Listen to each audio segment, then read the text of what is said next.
this inspiring keynote from Councilor Michael Seda. I had the pleasure of working with the PISA and Dr. Basu over the years, so I'm really excited that we get to follow. And Councilmember did an amazing job of not only inspiring us, but also framing the issue, right? Part of the goal of the conversation today, and former Representative Belma Laurea framed it just as well this morning, is really think more broadly, right? To think about the global context of human trafficking, labor migration, forced migration, but also think locally on how we can all act and what are the local ties and local connections. I'm Belma Grossi. I'm a faculty member at the University of Washington Law School. I've had the pleasure and honor of working with Mr. Tapa and Belma and Emma and many other colleagues in this space for many years. I'm really honored to be here because we have a very esteemed panel.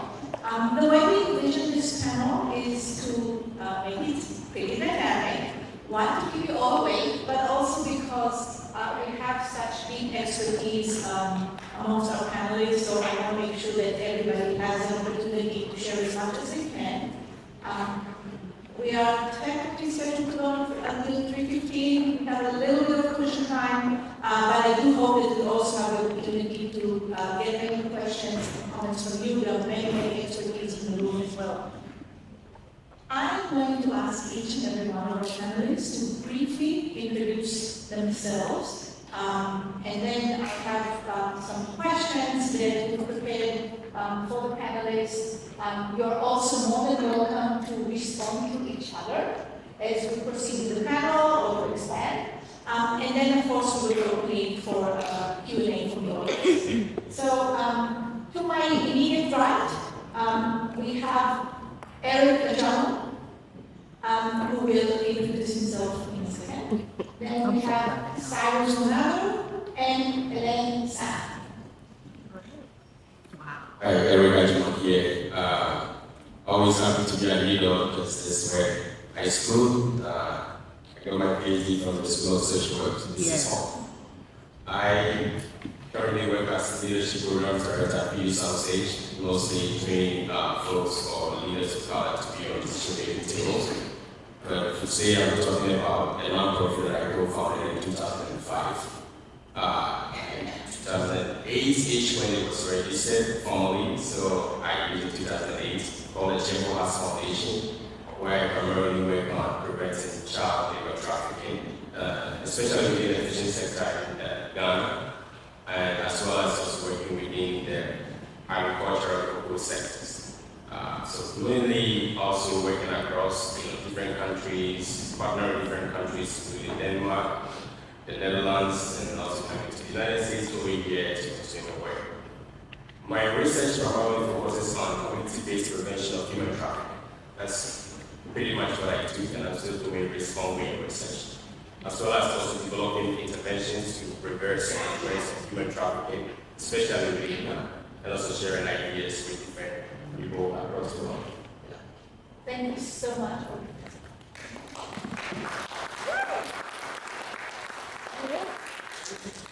Hello, can you hear me? Yes. My name is Cyrus Donato. I work for the International Transport Workers Federation. I'm their, the ITF, yes. I'm their representative inspector for the Puget Sound area. I really support foreign seafarers, foreign fishermen that are in distress and provide them assistance here in our local community. I expect shifts for employment and working conditions. If you don't know very much about the ITF, it's a global union federation based in London, UK, and we represent nearly 20 million transport workers in several different sectors. So I really come to the human trafficking space, dealing with a lot of really troubling issues that are happening here locally in our maritime space, and hopefully have an opportunity to talk a little bit more about that. Wow. Hello, everyone.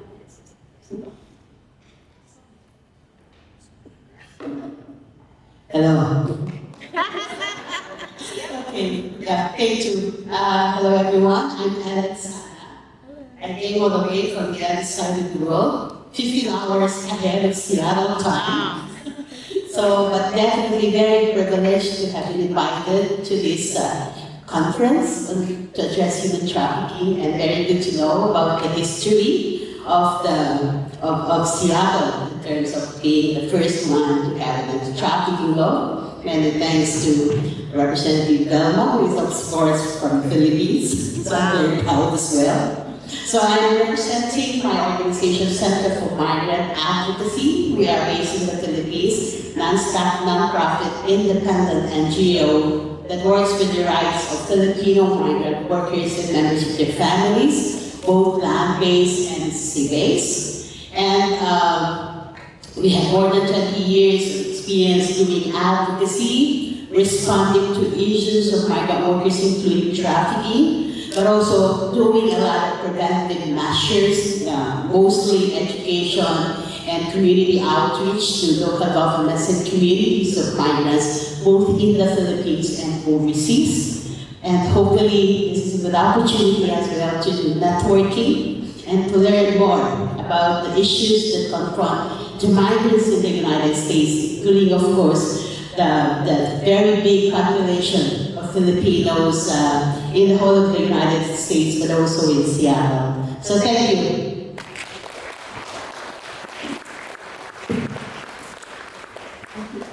Thank you all.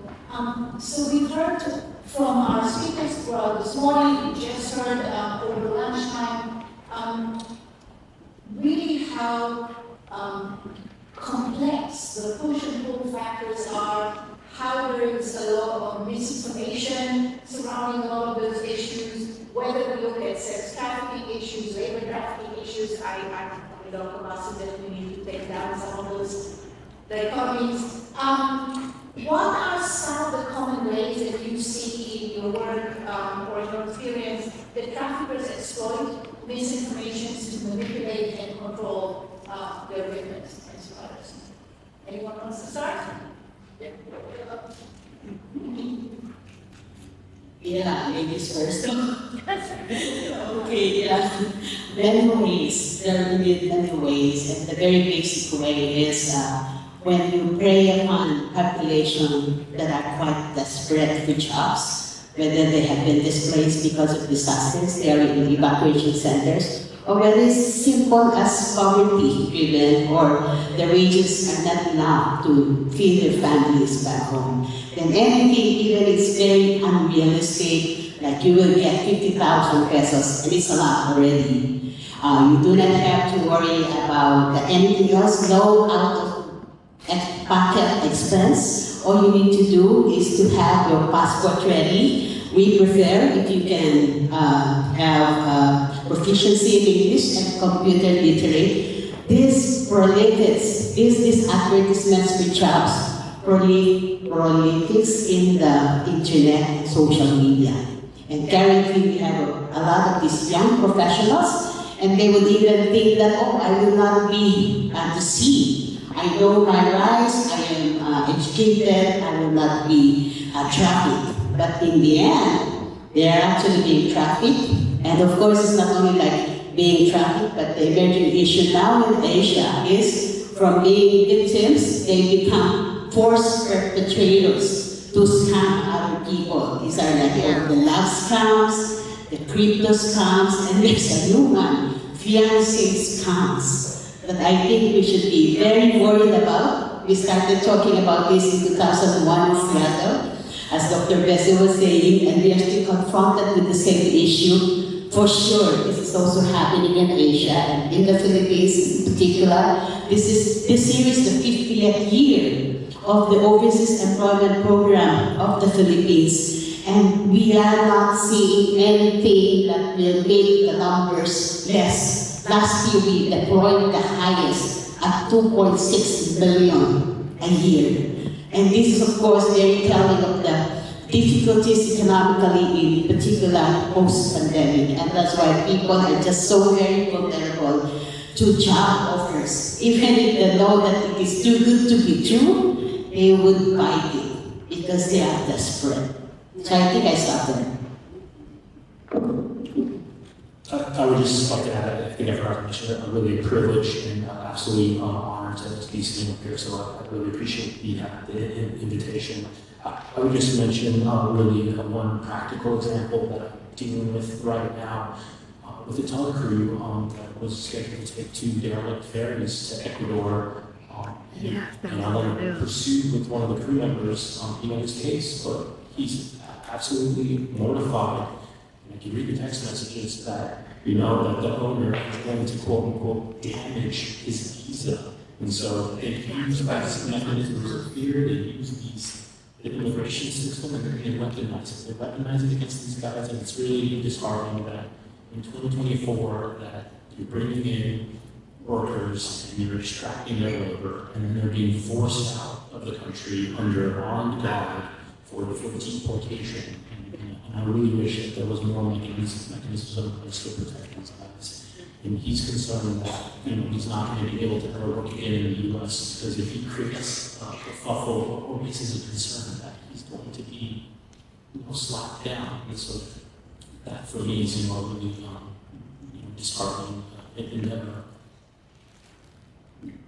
Yeah, I think I agree with everything, and also folks limited knowledge around like our rights in their country, especially like legal rights, work rights, we take advantage of it. If you do not know, they are going to tell you that I'm going to keep your password, or if you report me to the police, immigration office, you will be in trouble. And also, there's also this conception that they take advantage of that, you're, for example, people remark that you're black already, people being killed, looking like you, and so if you report to the police, chances are that the police will not believe you.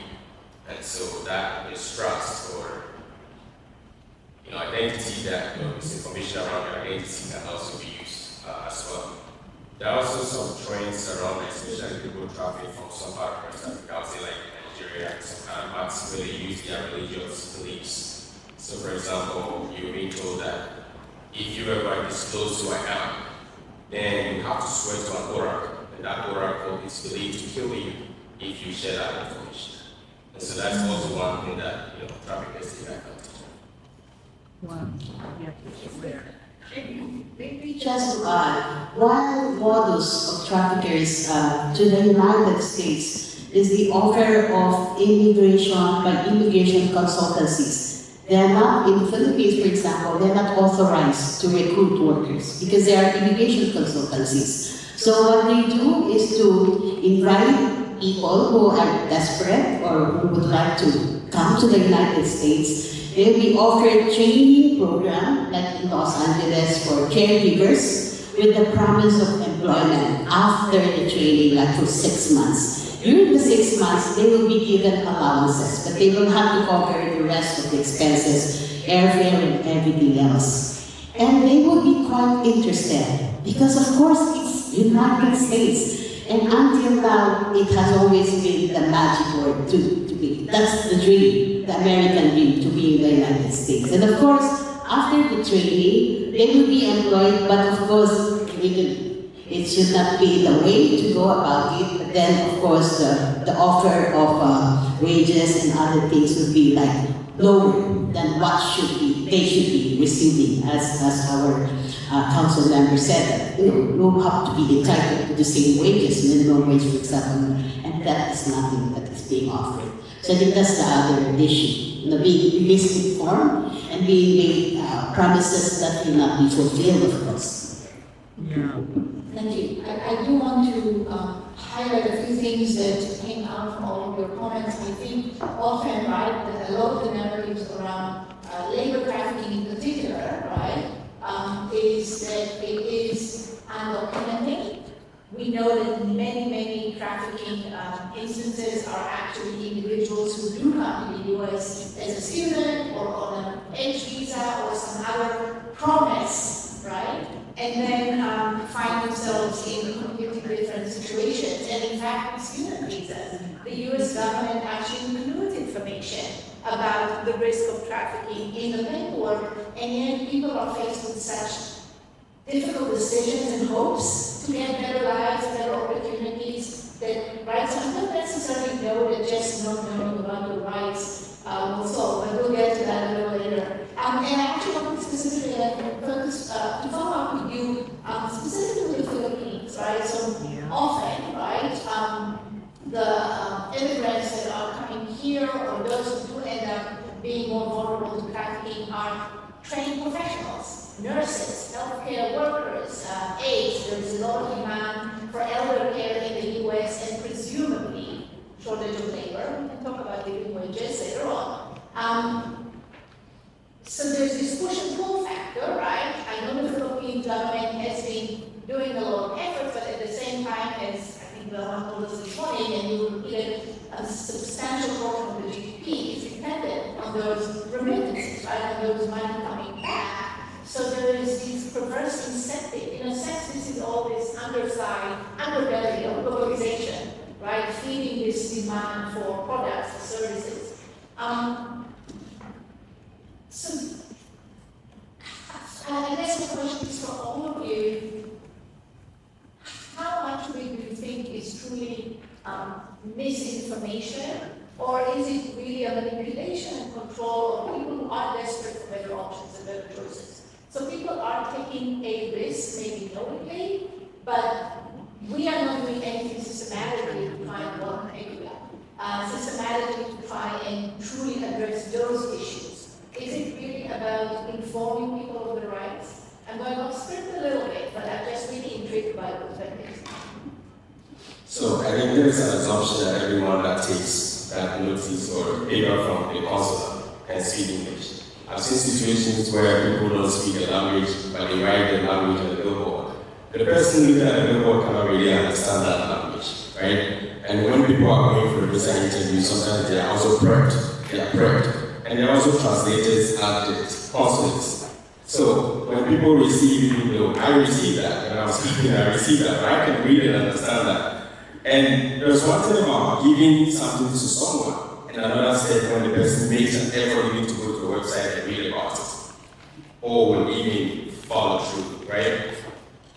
Let alone when you are being moved over here by traffic, where as soon as you get your visa, the passport goes to the traffic, and every single thing will get deducted, right? So I think it makes it very difficult. You give it, but accessing it is different. So that's where the challenge comes.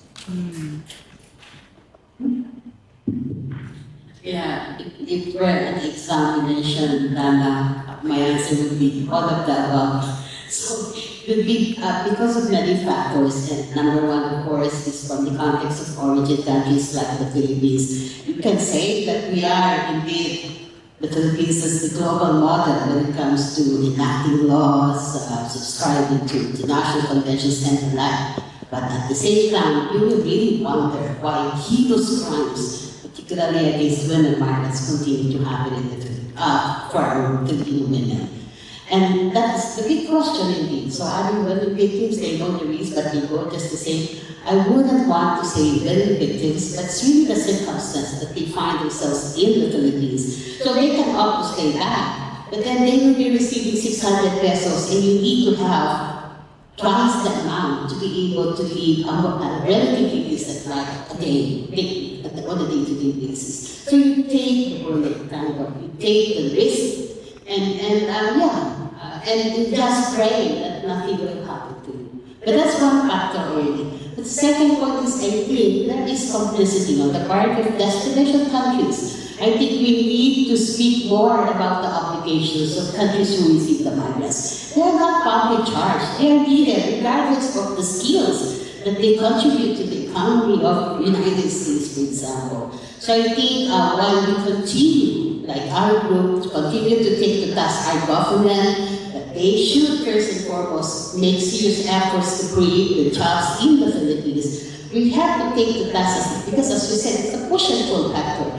Even if we're desperate for jobs, if the borders are closed, then it will really be very, very difficult for us to go through. But then the borders are being opened up, and then the conditionalities are not there to make the crossing of the borders regular and proper, when in fact they are needed. So I think we need to address the our concerns as well to countries of destination. Because it's such a hypocritical stance that you combat trafficking, but then at the same time you try to distinguish, oh, you are a skilled worker, very good, wide open. Oh, you are a farm worker, maybe a little bit open. But everybody is needed. All their contribution is valuable. So I think that is something that we have to do, change the narrative of migration, that they are not taking the jobs of the local people. In fact, they are in those jobs because the locals are not taking them because it's stressful, the wage is very low, etc. So I think it's about time that we also recognize, of course, remittance is lifeline in countries of origin. But the contribution of migrants in destination country is so enormous as well. Without the migrants, like in the Gulf State, nothing will work. Their economy will collapse. Their households will collapse. So I think we really need to have that narrative in this conversation.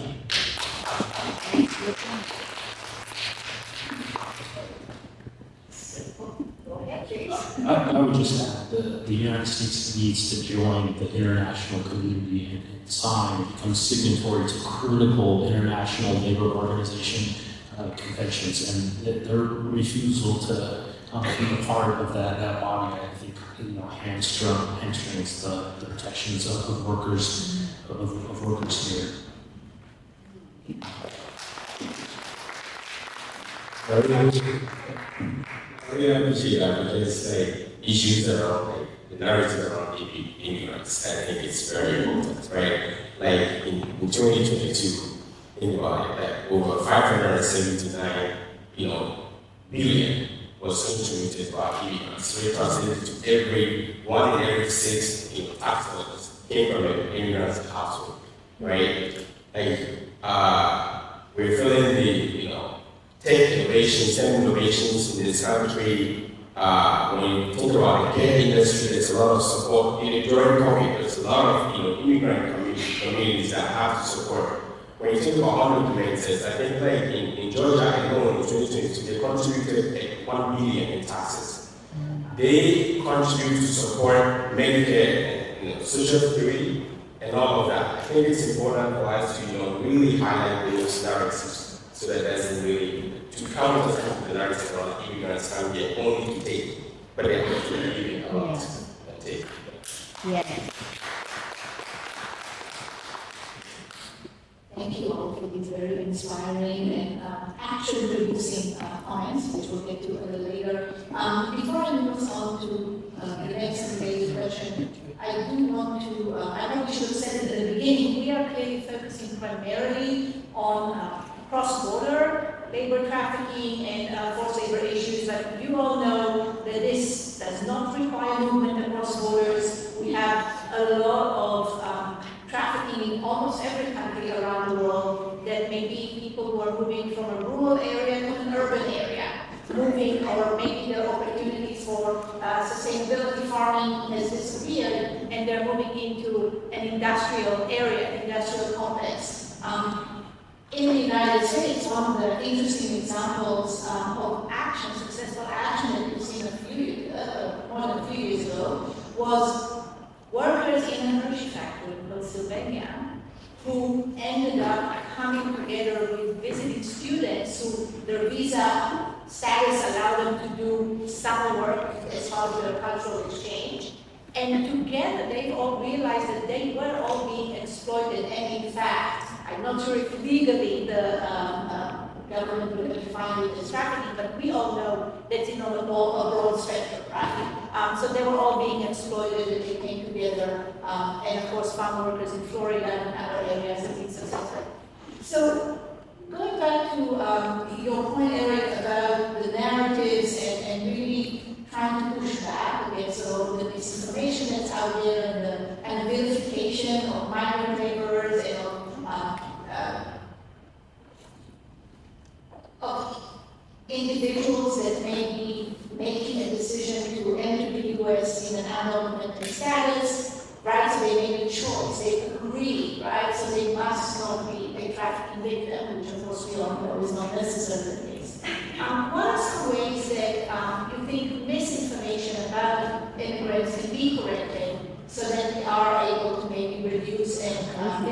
some of the susceptibility to trafficking, some of the vulnerability. I'm not sure who wants to take it first. I already mentioned one or two in my earlier intervention, but I think debunking all these myths and lies, these are not accurate depiction of the migrants going to other places, right? That they are stealing the jobs, that they are paying public services, etc. And so there's nothing more left to the locals. So those are not really true, and I think we have to stress that, and definitely enormous contribution. So we have remittances, these are like wages of workers, but then when they are in the country of destination, they're not entitled to just wages. They're supposed to be entitled to social protection programs. But in many countries of destination, particularly low-skilled, so-called low-skilled workers, and most of them are women, they are excluded from labor and social laws. And I think that is something that we should highlight. Why are they being treated differently just because they cross borders? I don't think that that's the way we should be looking at it.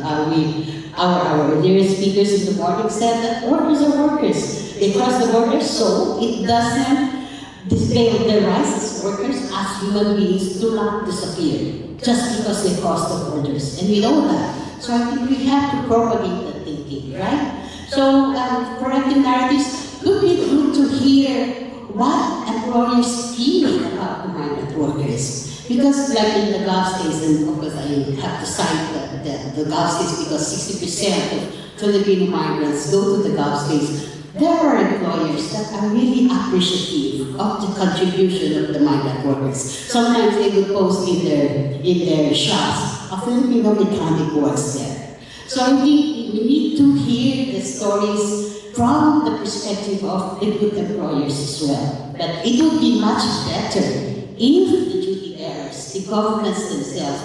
During the pandemic, there was a lot of praises for Filipino healthcare workers and other migrant healthcare workers from North America to Europe, and we were like, oh yeah, thank you very much. But then it did not translate to any improvement in their wages and working and living conditions. So I think, it has to be matched with real improvements. So there is a hypocrisy again in the double standard, and I think we have to really keep on pushing that. Right on. As it relates to misinformation, I think it's really critical that policymakers and lawmakers understands the system that's in place. For me, a lot of folks don't even realize that fishing vessels can go and pick up foreign workers in Canada. These folks have no visas, they have no status, and bring them back here and operate out of Washington, where these workers are physically trapped on board what are essentially tin coffins. They cannot step off. And in the eyes of the federal government, they do not exist. If you have a worker here that does not exist, of course they're going to be exploited. And that is really a troubling pattern and problem that really propagated in Hawaii 10 years ago, and now this problem has migrated to the west coast of the United States. Just want to add that point. Wow. I didn't think about that.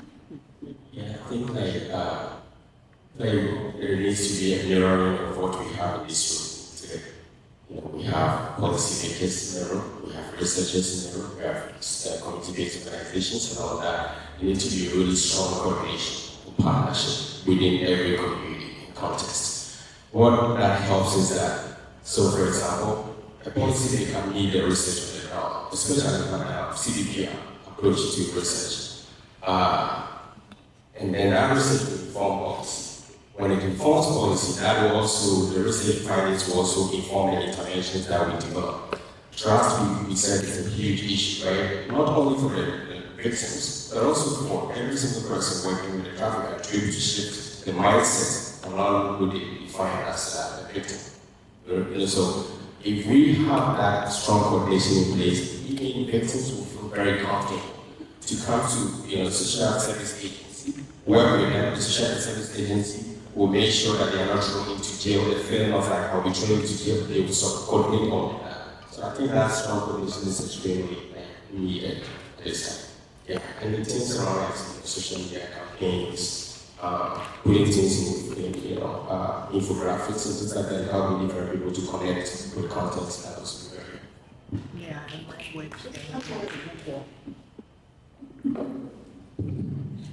one more point, just to pick up on Councilmember Teresa's happy news during her speech about the domestic workers' charter rights. And I think back in Asia, our advocacy, particularly after the adoption of ILO Convention 189 on business work for domestic workers, is to refer to all these domestic workers, local or migrant workers, as domestic workers, not domestic helpers, not nannies, because when you refer to them as workers, all of us are workers, and we know our basic rights, and I think that's part of changing the narrative.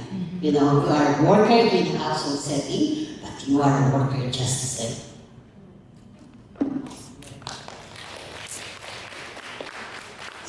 The government solutions into what can we do and some concrete action items, and again, we will open it up so if there's suggestions and feedback from all the expertise in the room. But the last point that you were mentioning, and I agree with you completely, the focus on bringing in domestic workers within the protections of labor law, and maybe more broadly, trying to break up the linkage, right, between the visa status and the employer. It's interesting when you do international research in this space, and you often look at the Gulf states, some of the other countries where there's a lot of critique, right, that the guest workers and the domestic workers are tied to their employer, and that is a lot of leverage. We have the same thing here with the AU seasonal farm workers, with visas for domestic workers. There was a big case in the West Coast about tech workers, right? They were brought as H-1B, in theory, highly compensated, professional trained workers, both from India and from Thailand, and then, right, their passports are being held, or their visa status is being used as leverage to make them not complain, to make them want to go to anybody. So I think maybe trying to work to break up those linkages and that dependency, right? Your status, I think, is maybe one thing you can do. So picking up on some of the comments that Eric, that all of you already made, how else, or how do you think authorities and organizations can effectively both identify and support trafficking victims who are displaced as migrants because of forced migration issues?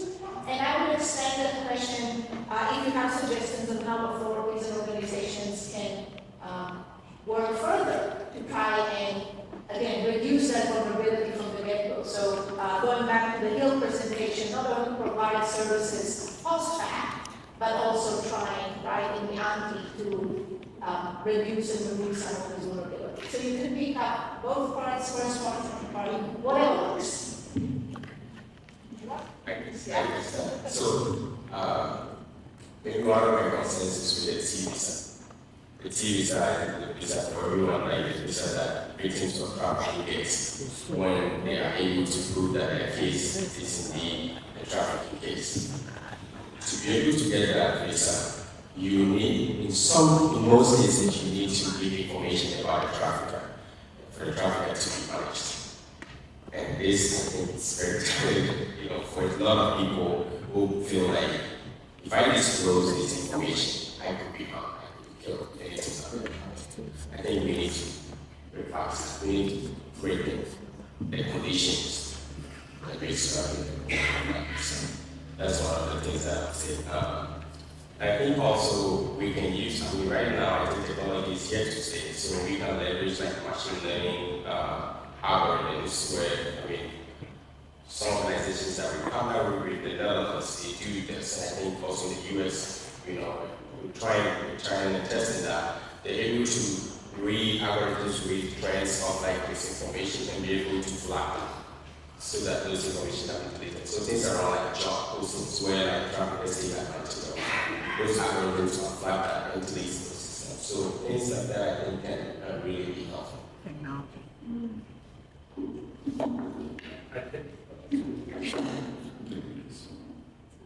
I think that's important for the federal apparatus to understand how they can be inappropriately used to facilitate human trafficking. On my tug case last week, they the CBP was going to take this crew and put them in the detention center. And those are the victims of human trafficking.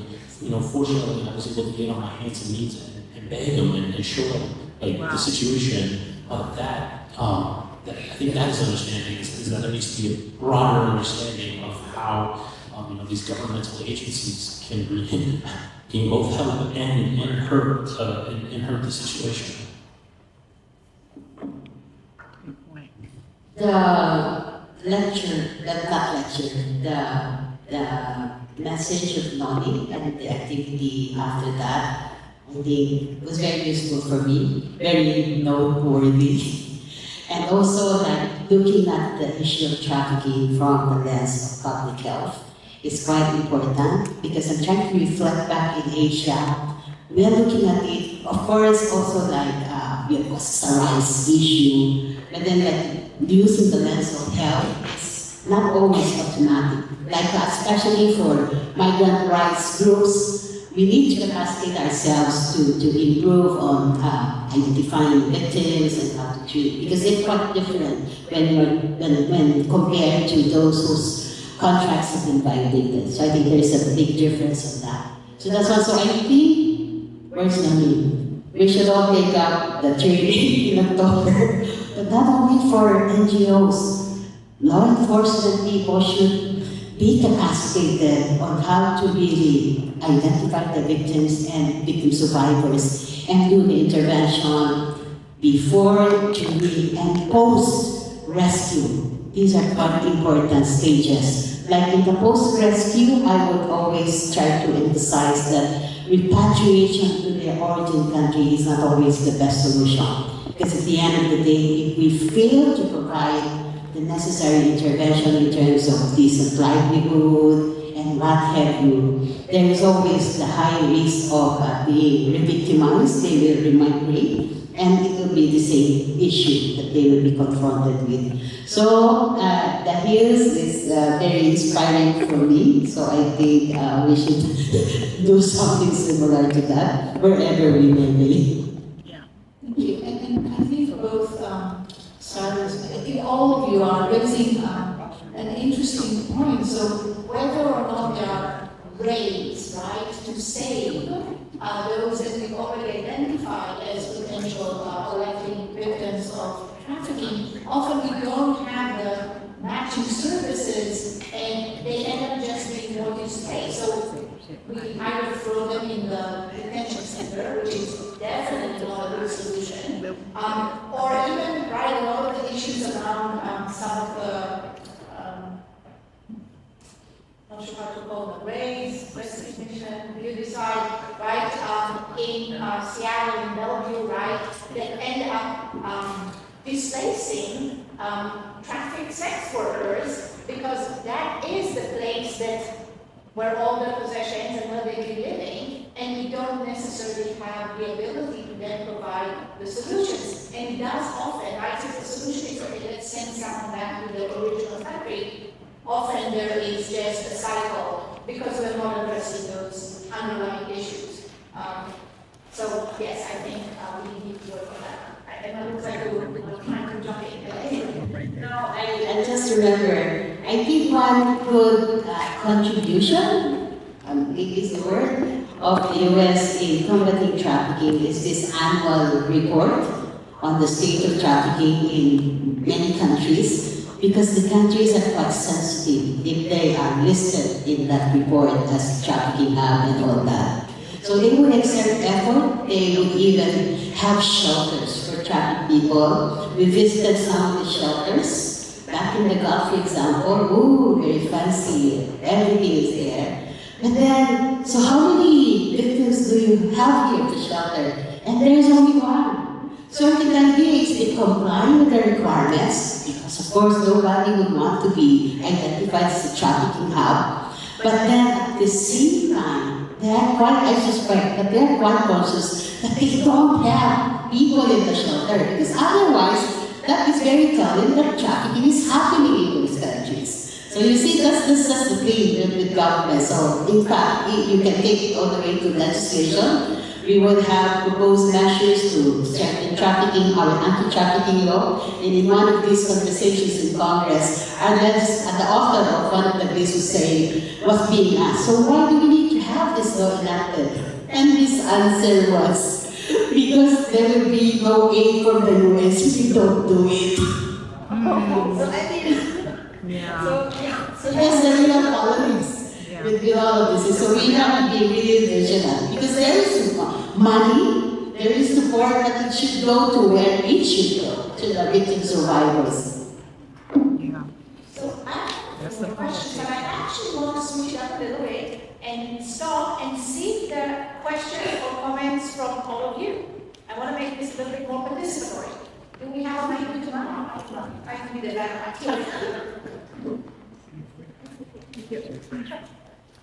Thank you.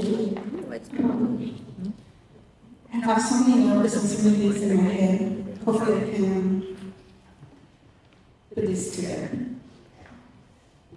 So during the pandemic, we heard how immigrants were called heroes for working in the fields, in the health industry, and so many other jobs that nobody wanted to do. And many of our community members died due to COVID. And there was a call for fixing the immigration system to make justice. And we see how time after time our community members are abused on their pay because they are earning a minimum wage. And due to the racist immigration system, they cannot apply for an adjustment of status. And this comes very close to home to me. I support communities that have children with intellectual or mental disabilities in Southwest Washington and throughout the state of Washington, and nationally as well. It is almost 40 years since there was an immigration amnesty through Ronald Reagan that Senator Kennedy did the work to do it bipartisan. At the same time, Clinton imposed a law that criminalized immigration to come to this country. So there is a 3-year bar, 10-year bar, and permanent bar. Which, if you even have the slim chance to get an immigration process, you cannot get anything if you have a permanent bar, and that's only for 2 entries into a country with no criminal record. So that's already criminalized. My question is, with seeing what happened through the pandemic, the need for the hand labor, we have the hand labor that is already abused in this job slavery, but there is no way to get an immigration process, and more I'm talking about Mexico and Central and South American countries, right? So what's the plan to move forward from there? Because there is no way. We talk to our representatives in the state of Washington, and the excuse is always, we are in a proposed state. If you haven't heard that, that's why I always hear. We are in a proposed state, that's a federal issue. But they are not willing to step up, to take that a step further, to solve the problem. So, what's the plan? How can we come together as a community and support each other to make this movement, to make the call, to solve the problem? Because as of right now, the United States is bringing new immigrants on the workforce, and there are more groups back home bringing people. And they're like, oh, this painted a beautiful picture. And this labor trafficking, migration trafficking, still happening.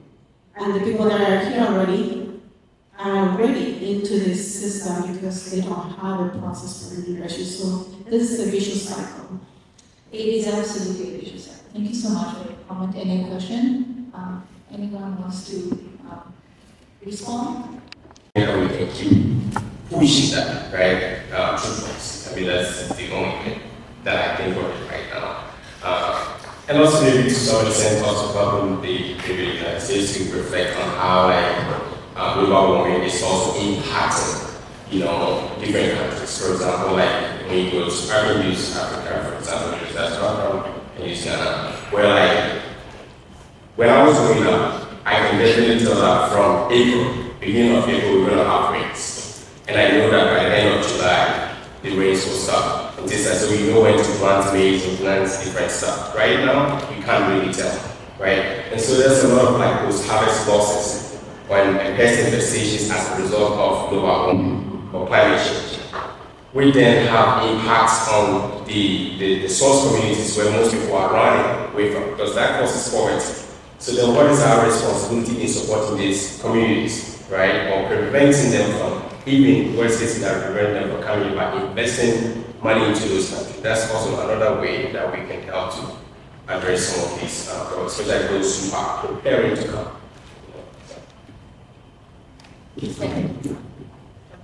Yeah, I'm not with the audio wasn't very clear, but when it said the changing immigration policy, that's tough order.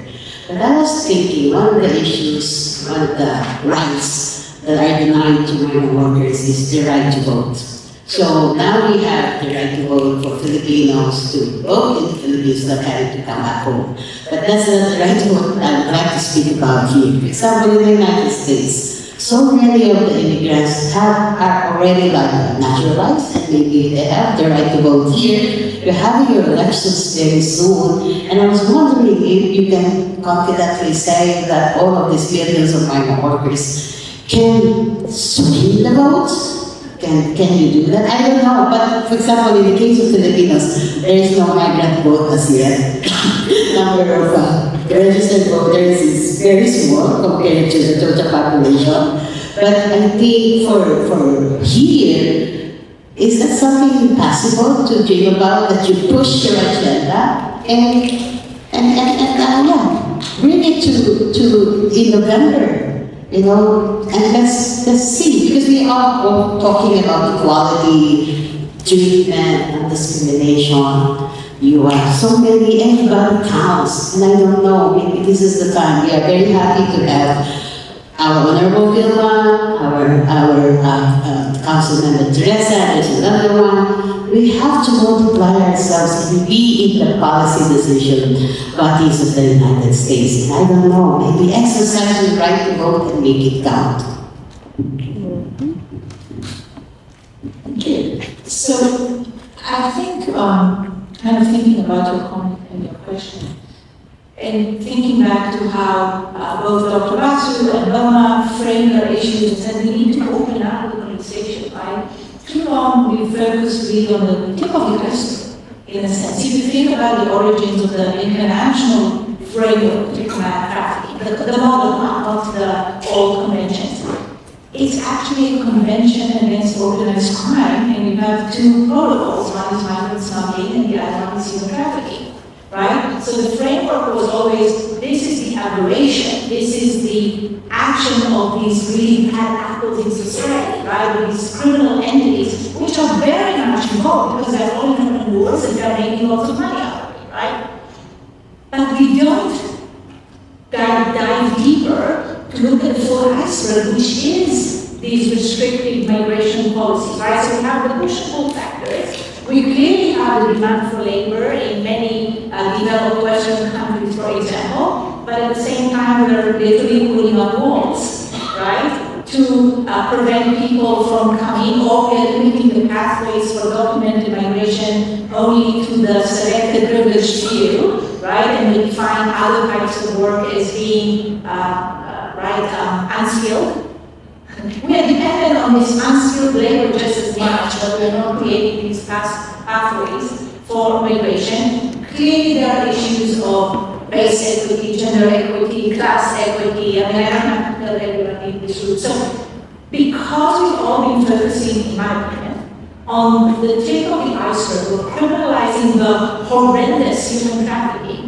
and not really being willing to acknowledge that we have to address inflation, we have to address fair wages and labor, right? So that's what I'm listening to Councilmember Mosqueda, I'm listening to others, and I'm inspired by it, because I do see the work to broaden the conversation, because we've been putting a little bit of a band-aid for too long, in my own personal opinion.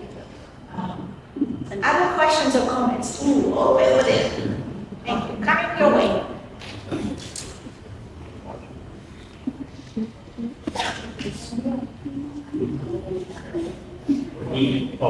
Hi, first of all, thank you so much for a wonderful panel.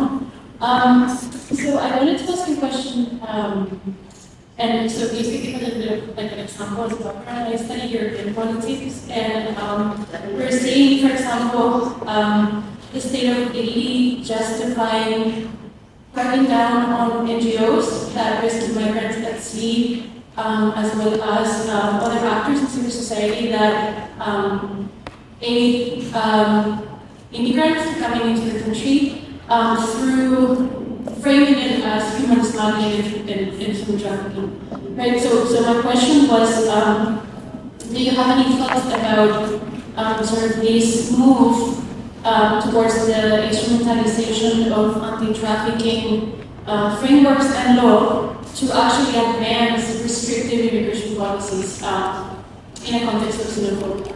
Have you seen that in your research? And I mean, I think about it a lot because it feels something that is difficult to tackle, right? That it instrumentalizes our efforts to fight against human trafficking to further violate the human rights of people on the move. And so how, I was wondering in this conversation of, immigration, misinformation, if you had any thoughts about this, because I think that certain actors do advance this message that those that are actually trying to help people on the move are actually human smugglers, and then we see efforts to criminalize it. So I was wondering if you could share any thoughts that you had about that.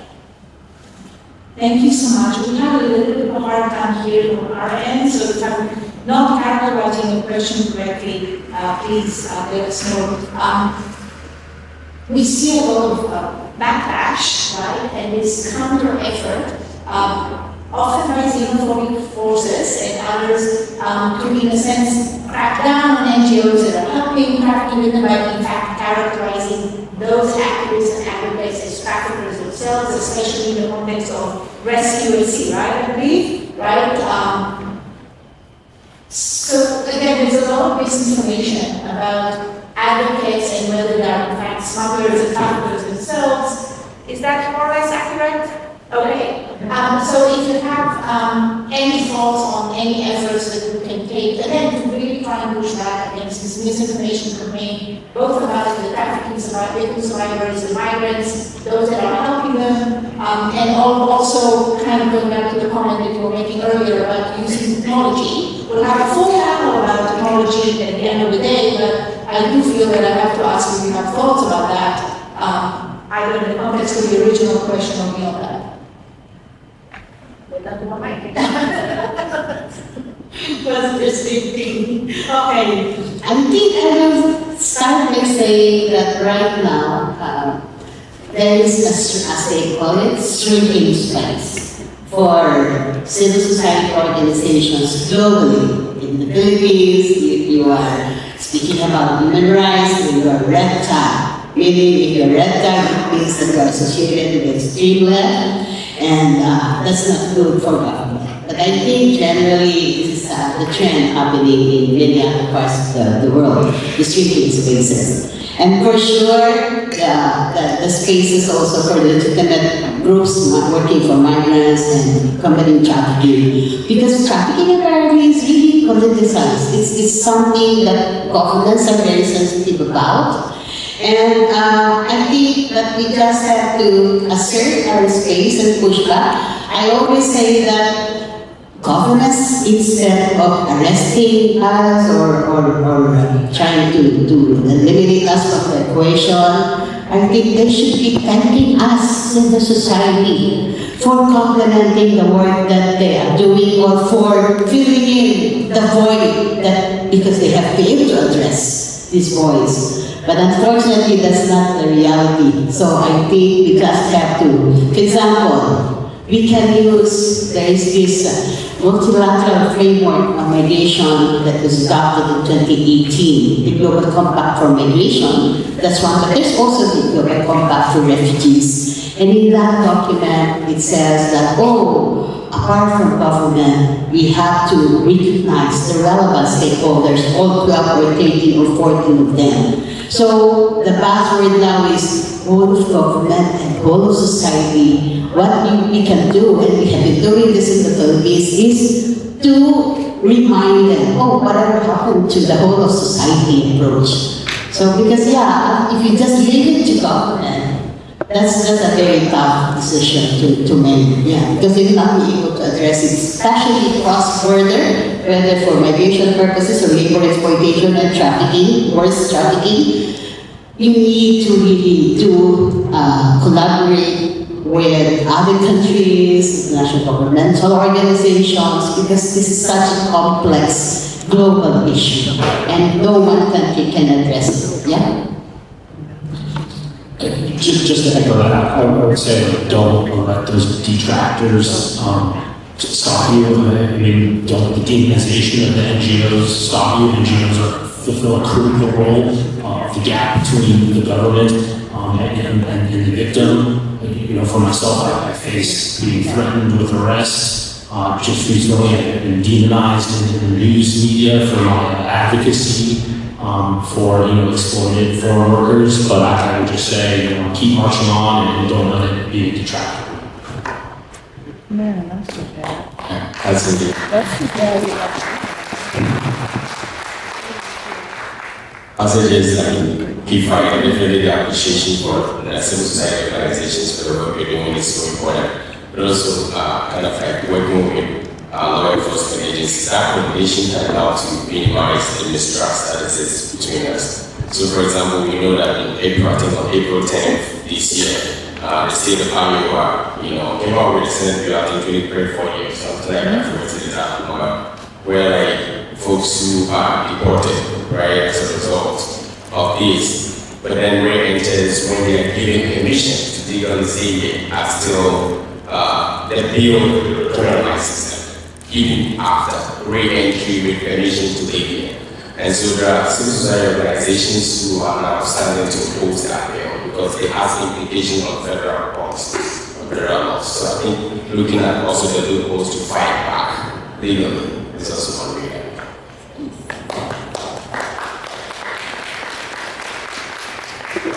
And I would just throw out there, although it can be a subject for its own panel, we talked a lot about the traffickers, we talked about the NGOs and the civil society organizations, we talked about the governments, we didn't really talk about the businesses, right? And in my work, I look a lot at how to make a business case for the industries and the businesses that it is not in their interest to exploit people and not pay them and have traffic labor and supply chains. But one of the things that I do see often is that there seems sometimes, and you have many examples in this room where it's actually less and others where it's actually a collaborative relationships, but too often I've seen situations where you have the NGOs, the civil society organizations and the advocates on one side, and the businesses and the industry presumably on the other side, and they are not working together, right? They are viewed as working against each other. And from my own standpoint, I actually don't think that that's benefiting the victim survivors. So I do think we definitely need to bring the businesses, even more so in the conversations. I do think that's what the NGOs and the civil society organizations are well positioned to create those collaborative efforts, and of course bringing the governments for public-private partnerships. So don't forget those businesses. I read to ask one question, unless there's an additional question. Okay, we do. I want to hear from the audience. Please, please. I just want to start by saying a big thank you for such an amazingly informative panel. My question, you brought up the very important fact that destination countries need to take significant responsibility for protecting vulnerable migrants, for protecting victims of trafficking, and we often see that there is a power equation between source countries and destination countries, given that destination countries are often more economically stronger. So there's always that, host countries are looking at remittances from abroad, they don't necessarily want to enhance protections on their end. Destination countries are getting a lot out of free and subsidized labor, so nobody wants to do anything about vulnerable migrants. Have, in your wealth of experience, have there been any significant, good strategies to engage with lawmakers, policymakers, to really bring in the lived realities of these people and effect policy change?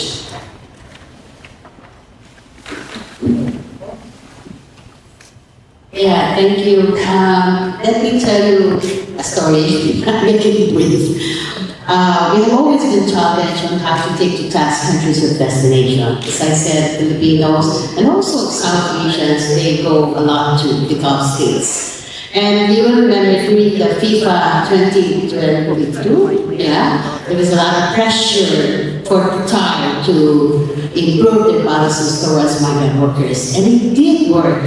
And so Qatar, can you imagine? Qatar, we have our CMA is part of a regional network. It's called Migrant Forum in Asia.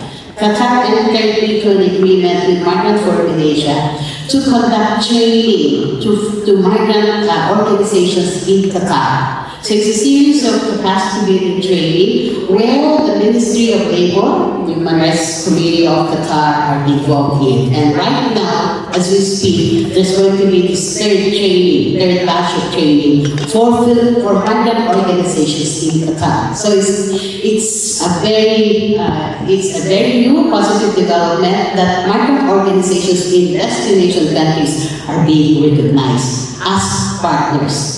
That's Qatar. The other one is Saudi Arabia. For the longest time, I tried to go there by myself to visit Filipino communities. I was rejected. One explanation, they said, oh, you are a woman? You cannot travel by yourself if you will not be accompanied by your husband or your brother. So I waited, and then suddenly there was this invitation from the Saudi government for the Migrant Forum Nation to visit them in 2022. And what was the objective? To inform us of the reforms in terms of their policies and programs for migrant workers. So what I'm saying is, advocacy is very, it's for the long haul, but you just keep on pushing back. Things will change, and so now it's not anymore like a bad word to say, oh, the way for the migrant community in Saudi to know the new policies is to, through the different organizations of migrants, they can definitely spread the word much faster and more quickly. So things are changing. Of course, the kafala system, as it's called in the Gulf, Bahrain has already abolished it. In Saudi and other places, they have reformed it to adjust to the changing situation that they are not guests of the employers, they are workers. So they have to adapt to the situation now. So I think definitely the inspiration from Seattle, anti-trafficking laws, the charge of domestic workers, good place for refugees to settle in. I think there are green patches of hope. But we just have to spread these green patches of hope. Okay, great. So, when I say this one, I implemented an intervention in Ghana some time back, and the focus was to really educate like households, house-to-house education, where I train people from the community to do their own education, how they can, identify trafficking and stuff like that, and be able to support. Within that, I built a whole kind of committee which involved like the social services agencies, the police department, Department of Social Welfare, the education unit, all the different sectors where like really the transportation units, the heads and all of that came together. In the conversation, we realized that the police talked about their gaps. They were like, you're telling us to be able to combat trafficking. But as a matter of fact, we only have this 2 months over here. And there are other criminal cases that we prioritize. And we don't think, trafficking is one of our top issues. And so we are lacking these resources.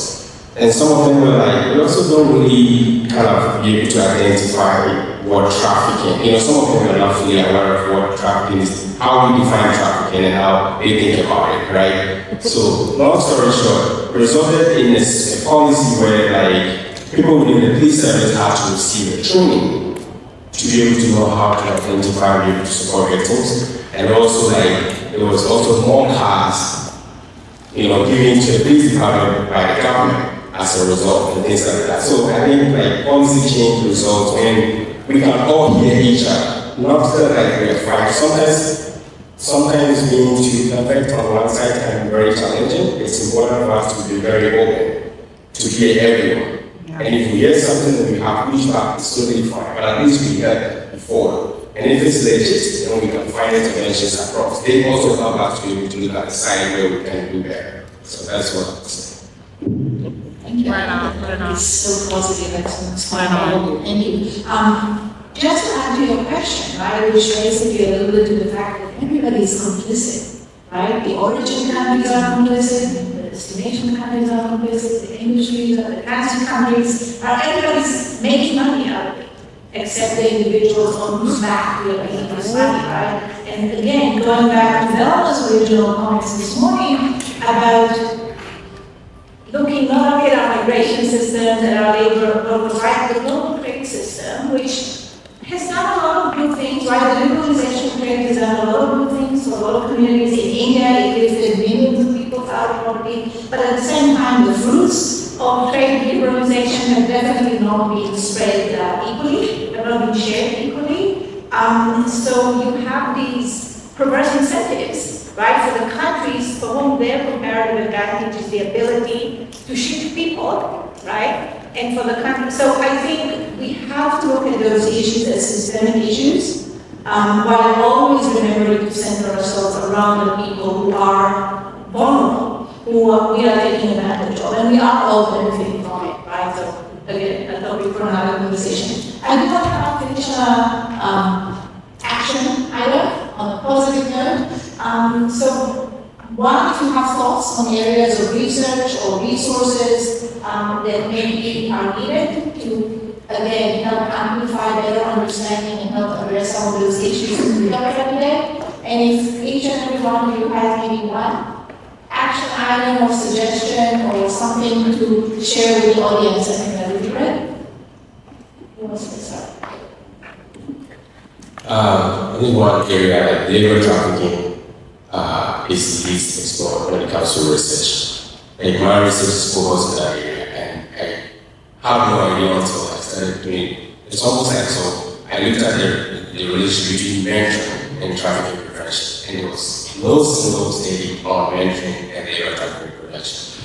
When one of our we've to be evidence-based, right? So I think that's an area that we're really lacking. Also be able to explore, how can we really identify or build maybe like measuring skills, to be able to help clarify what we're defining in practice around trafficking so that it can help folks across the board. Also like the psychological implications of misinformation on victims, I think is also an area that we need to explore. Of course, there's a lot of more areas that we have to explore, but I think one action thing that I would like to encourage everyone is that once we get home, we should try and talk to somebody around human trafficking. Just talk to somebody without any idea about trafficking, or just hold conversations around that. And if you can do it every month, you'll be shocked how many people have less information about it, and we can spread it. Yeah. Right on. I think you mentioned this early on, but just really critical involvement of the United States in the International Labor Organization is becoming signatory to the Maritime Labor Convention, which is the Seafarers Bill of Rights, which empowered and gives seafarers the necessary rights that they need to operate throughout the world and be part of the global supply chain and recognized as a critical member of our community, bringing in supplies and goods. In the U.S. here, there needs to be a visa category for fishermen. Fishermen are specifically excluded from in the 1952 Immigration and Nationality Act from obtaining visas, and that is a really dangerous development that precludes them from being a participant in our community here and having to be afforded the critical and necessary rights.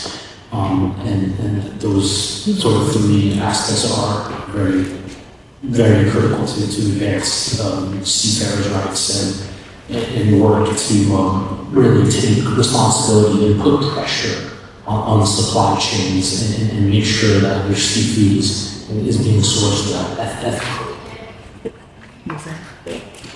I would borrow Nani's words, two terms, the one on prevention, so preventive measures. I think governments, country of origin or destination, should really invest seriously in information dissemination. Eric earlier mentioned about rights, that these are like reflected in the laws, many laws, especially from origin countries. But the thing is, what we observe is when people are desperate to keep their jobs abroad, they will trade off their rights because they think that what will it give me if I will go home? So I'm okay if I get slapped FWF for as long as I keep my job. And that's of course good. So what we need to do is to bring back the confidence of the people that the laws are expressions of their rights. So where the origin, but destination countries are slowly changing as well. You can test the laws in the destination country whether they're really like meant to benefit the migrant workers. So investment on education, aggressive information education campaign on the part of government in partnership with organizations in origin and in destination country. In terms of responses to trafficking measures, post-trafficking, and this is something new.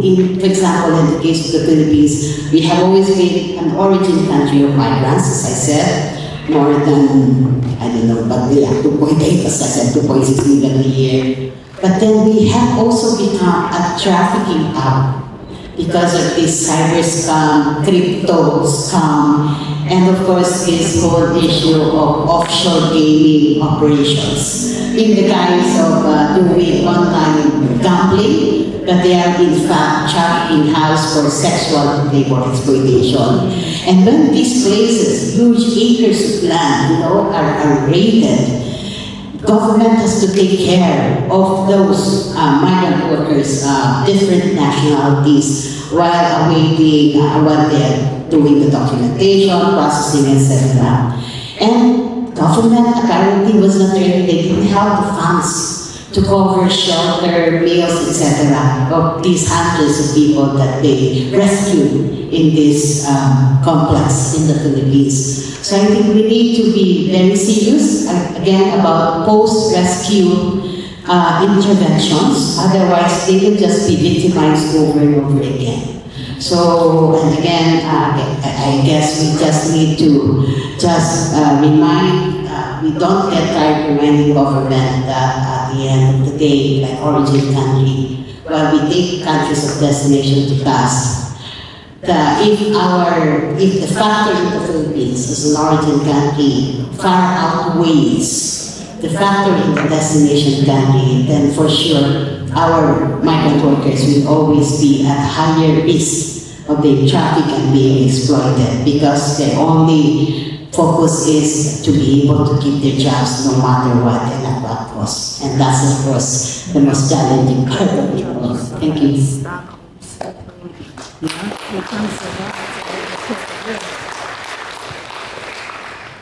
I think we're going to end here, and I'm going to invite everybody to join me in thanking our amazing